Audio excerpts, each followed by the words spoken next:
Welcome back, YouTubers, to yet another Q&A 212 with us, the British Fist. Catching. Hopefully in this Q&A we won't be seeing any fucking minions. I'm Mr. Parkin, this guy sitting next to me is NJ. Oh yeah! What's up? And I have a question. Do you like bananas? Bananas! No, you're supposed to say no.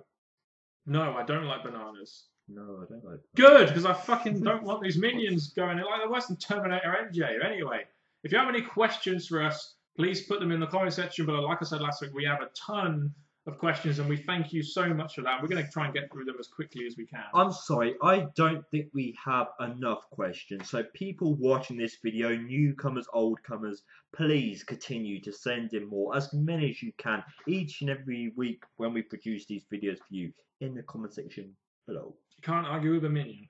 RF13. How much success do you think Neville and Finn Balor will achieve in WWE? Correction. Balor, not Finn. Balor. Oh, yeah, well, he's going to be called Balor. Plus, you've spelt the name wrong. B-A-L-O-U-R, like colour. That's wrong. In America, they spell it without the O, without the U, sorry. So, sure. You're probably English, so, you just got to adjust to these American spellings. Yeah, as for Neville, I never thought that he was going to have that much success on the WWE roster. He was very good in NXT, don't get me wrong, but I just didn't really see how you could tell that much of a story with him unless he was like the ultimate underdog. It was really the only thing you can do with him, so he's very one-dimensional in my opinion. So I don't think, even though he has sort of thrived a little bit, I don't think there will be much more to offer from Neville. I just thought he was very one-dimensional. I kind of agree, because yes, he's had some mic work. I think he was talking to Cena and Kevin Owens in some kind of build-up. Who is he going to face? Because it was put the belt on the line, NXT Championship or face John Cena's Open Challenge. There was something going on there on Raw, and he spoke up to them, which is okay, but long term as a champion, which you expect from a champion, promos and stuff, I'm not sure if we're going to want to hear him each week. I think he may need to do a bit more work there. But mid-card champion, I really wouldn't mind at all. I've got to address the elephant in the room. Hello? There isn't literally an elephant in the room, NJ. Don't fool me there. That's an expression. I thought no, you knew. It's not. Right, well, stop it acting like a child. I've got to address the elephant in the room. NJ, there is no elephant, don't worry. It's his accent. I'm sorry, but the Geordie accent, I mean, that just doesn't, I don't know, it just doesn't come across very well on TV, does it? I mean, no offense to Geordies, whatever, you talk how you want to talk, and I don't have a problem with that. All I'm saying is, I just don't think it comes across well on TV to American audiences, and they might find it a little bit difficult to understand. That's all I'm going to say about that. As for Finn Balor, I see a little bit more in Finn Balor.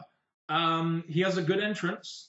The guy can wrestle pretty well. He has a decent look as well. He's not tall or anything, but he does have a really good physique. It'll be interesting to see what WWE can do with him. Like I said, we haven't really seen all we can from a storytelling perspective with Finn Balor, but it'll be interesting to see what WWE can do with the guy when he comes on the main roster. I hope they do something, because I do see a little bit in Finn Balor. I really do, for them, that could benefit the main roster in some way. I've seen some of his matches, and they have been exciting. They have been in a way that I wouldn't mind seeing him go up and against certain names. But right now, even though he's about to face the NXT World Champion, going into the main roster to face World Champion or ex-World Champions, I'm not quite sure yet. I mean, he's been in NXT now for probably just under a year. I mean, I think that he'll drop the belt to Kevin Owens at that Japan show they're doing on the 4th of July. And then he'll be a champion in NXT for a certain amount of time. Then they'll bring him up to the main roster. So I don't think he's ready yet either. But I think that he would have some benefits to the main roster when he does come in. At least he'll be unique in some way. Here's my prediction for this. Even though it's not related to this question, you said that he'll probably beat Kevin Owens. I don't think so. I think Samoa Joe's going to be the next NXT World Champion, unless he has been moved up to the main roster already. But I don't think Finn Balor's going to win. Prediction here from me.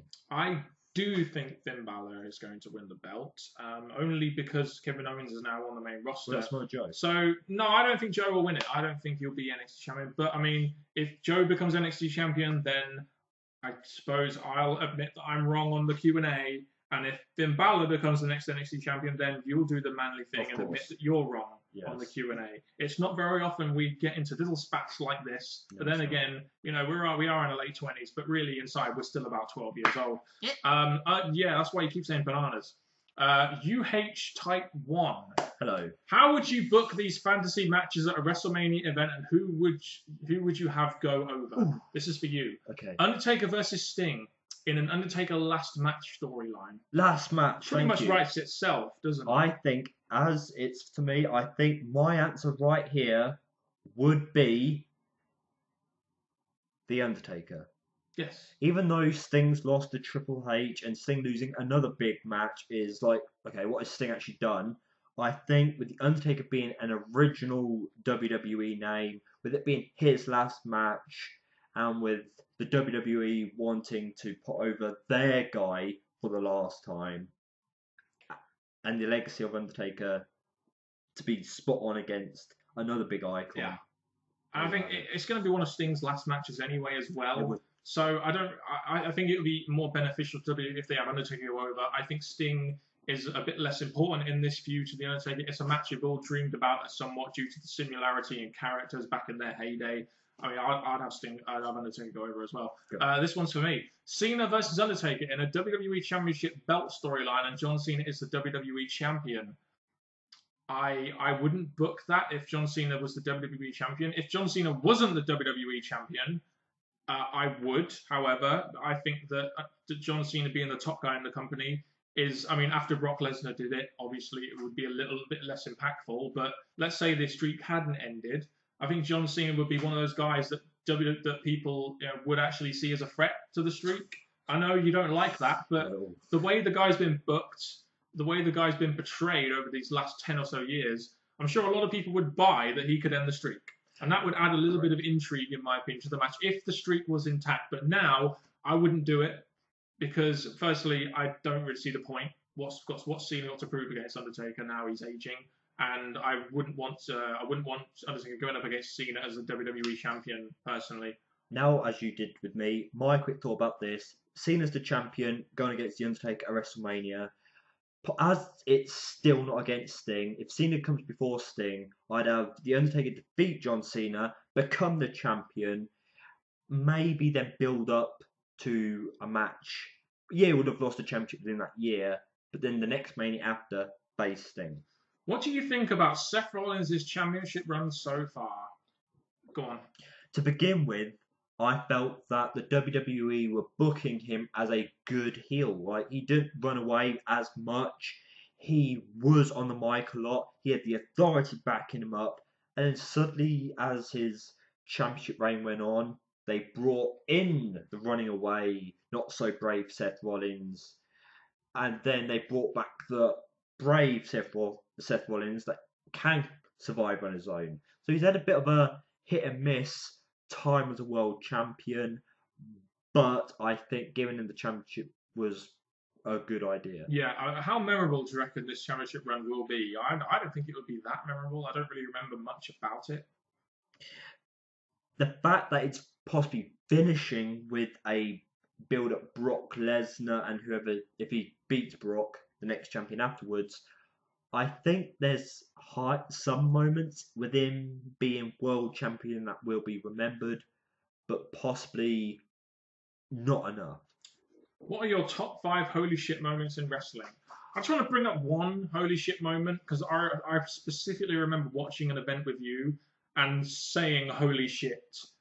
And that was when Cesaro body slammed Big Show out of the Andre the Giant Battle Royal. Do you remember when we were watching that and I literally jumped out of my shirt and went, holy shit! Do you remember that? Yeah, I knew you would. Yeah, I remember doing it. So that's mine. I just want to put that out there.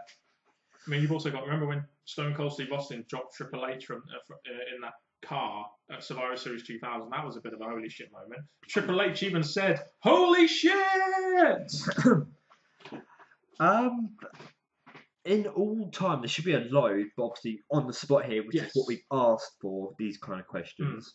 What about CM Punk at Money in the Bank 2000? A big one, obvious. I'm trying to think of ones that make people want to possibly look back and watch it. Shane McMahon, all those bumps. You remember when he off the top of the flip? Yes. He's 60 feet up with no mattress at all. Yeah, Jeff Hardy went on, did some, but I think Shane taking it away. Oh, what about Kevin Owens powerbombing Machine Gun Kelly onto the mattress? Yeah. No? Okay. Any others you can think of? Probably more. It'd probably be more Attitude Era, really, wouldn't it? What about stuff that? What about King of the Ring '98? I believe it was Mankind versus Undertaker, Hell in a Cell, and those bumps that Mick Foley took. We didn't really watch it live. No, obviously to watch that match and see it via holy shit watching. Yes, holy shit, fucking hell. I'd give it to. Is it going to be something Shane McMahon related? Because I know you seem to like Shane McMahon. He's done a lot of moments. Like, I could possibly...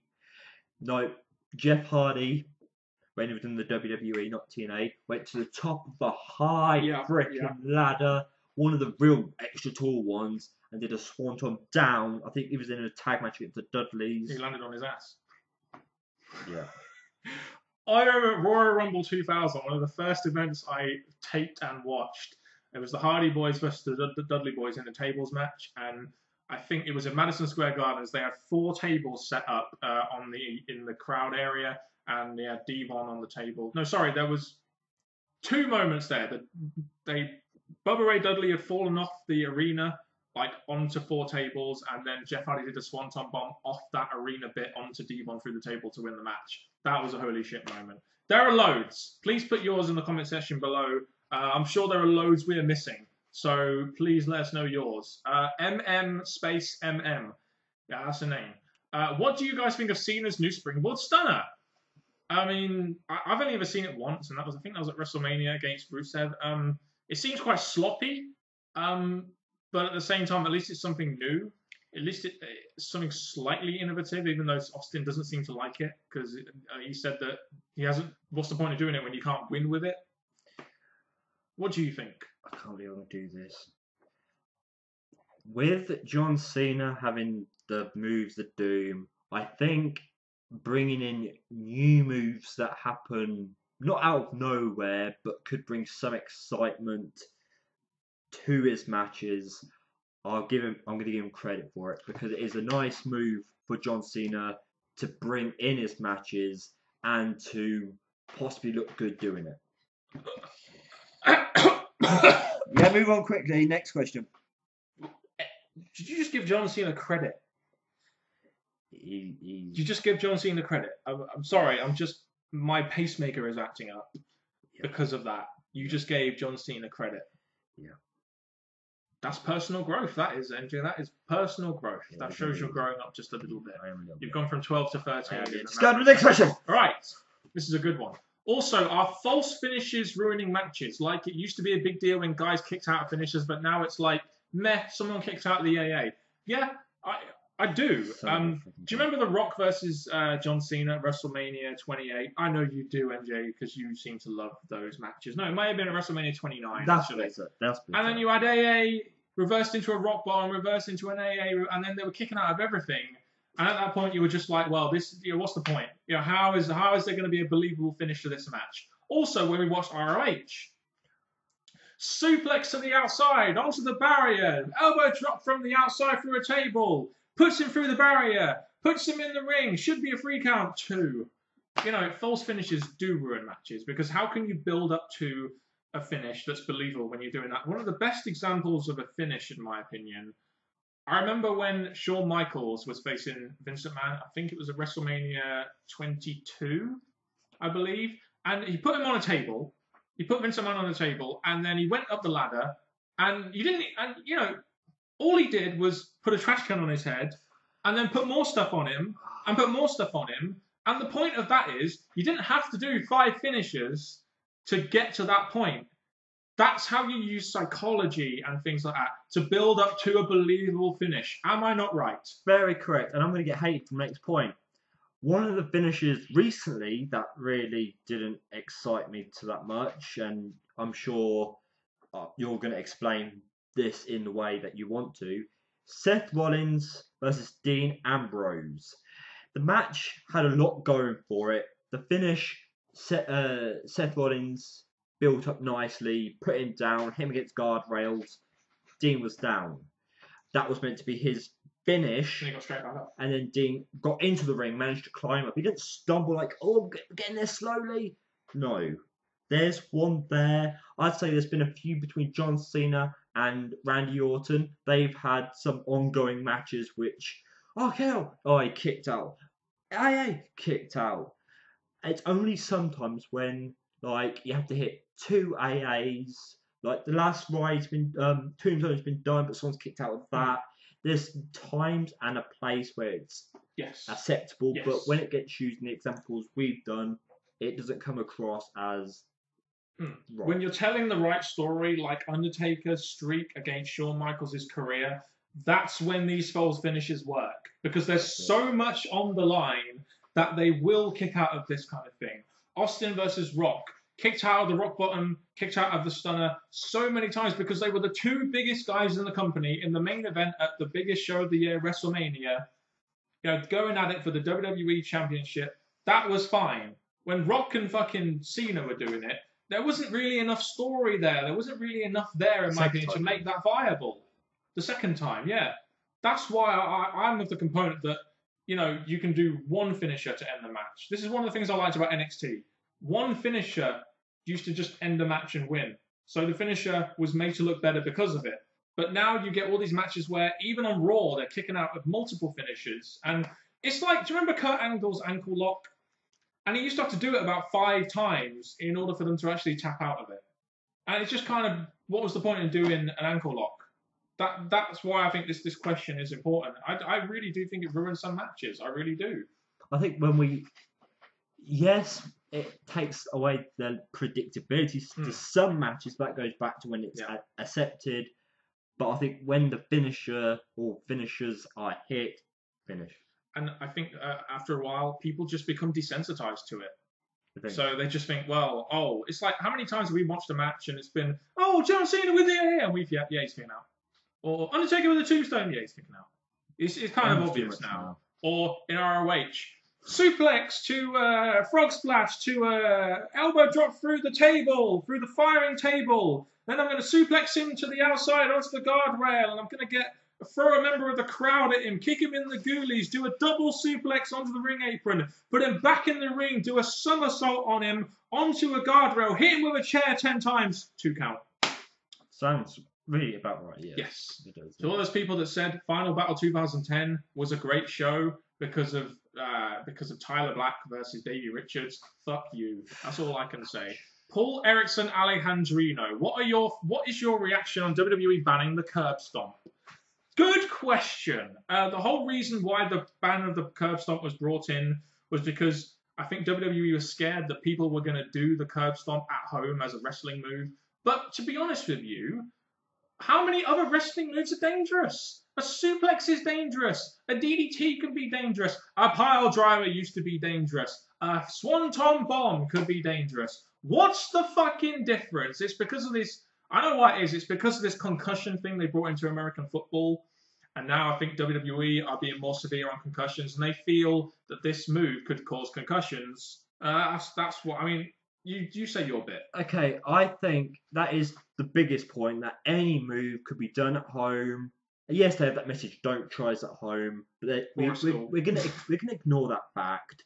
So any move in the wrestling world could be copied at home, and that could cause damage, but I'm sure that gets sometimes done. But I guess some people, I shouldn't be making jokes here, but I am going to make one.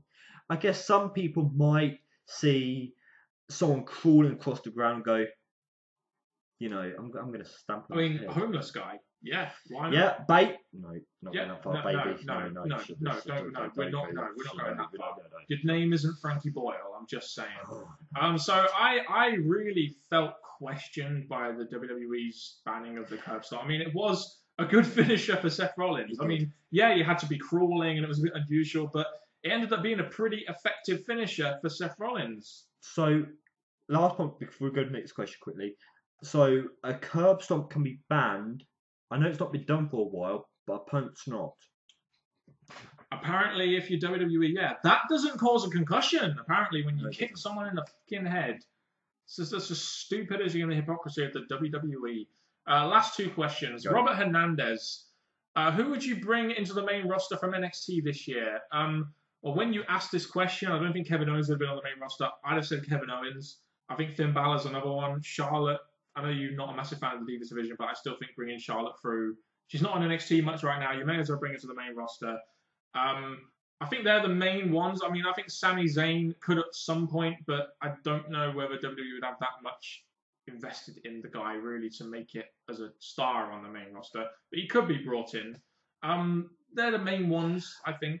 I think tag teams. Yeah, they do need a few tag teams. I think Enzo Amore and Colin Cassidy. I mean, they're entertaining. They're not the greatest tag team ever, but they're pretty fucking entertaining. And WWE are all about entertainment. They are indeed. In the next 5 years, who do you think will be the face of the company? Oh, Probably will still be John fucking Yeah, Cena. yeah. This goes back to when I complimented. Now I'm gonna bash him because the WWE. You got to even it out. I freaking do. I've got to fix my heart as well. So You do go indeed. on. The fact is, you could say, oh, they're looking at Seth Rollins. I don't think he's going to be at the level of John Cena. Oh, they're looking at Roman Reigns, not at the level of John Cena. Oh, they're looking at Dean Ambrose, not at the level of John Cena. I think no matter what, John Cena's always going to be their go-to guy at any point in the whole year, any feud going on in the WWE, any championship, anytime they want to switch the title to someone else, they can rely on their flipping angel, and the others will just have to wait until John Cena. Next question. Who were you slapping there when you were doing that? Just Vince. Idiots. Flip. Fire him. Retire. Get him out. Okay, I just thought you may have been slapping Cena. That's all. So yeah, I mean, obviously it seems like they're grooming Roman Reigns for that spot, but who really knows? Things could change in 5 years. We could have a new guy on the roster that WWE think is the new face of the company. So who really knows? That's been an end of another very, very interesting and fun Q&A with us, the British Fist. Ow. That's all the Cena hate channel into my fucking knuckle. Yeah, so thank you very much for sending in your questions. And this has been another video, not from the Hardy Boys, not from Matt Hardy, not from Jeff Hardy, but from Mr. Parkin and me, NJ. Thank you very much for watching. Hope you enjoyed this video as much as we have recording it. Until next time, YouTubers, please tune in for no videos the rest of this week. yeah. For our next Q&A next week, and goodbye.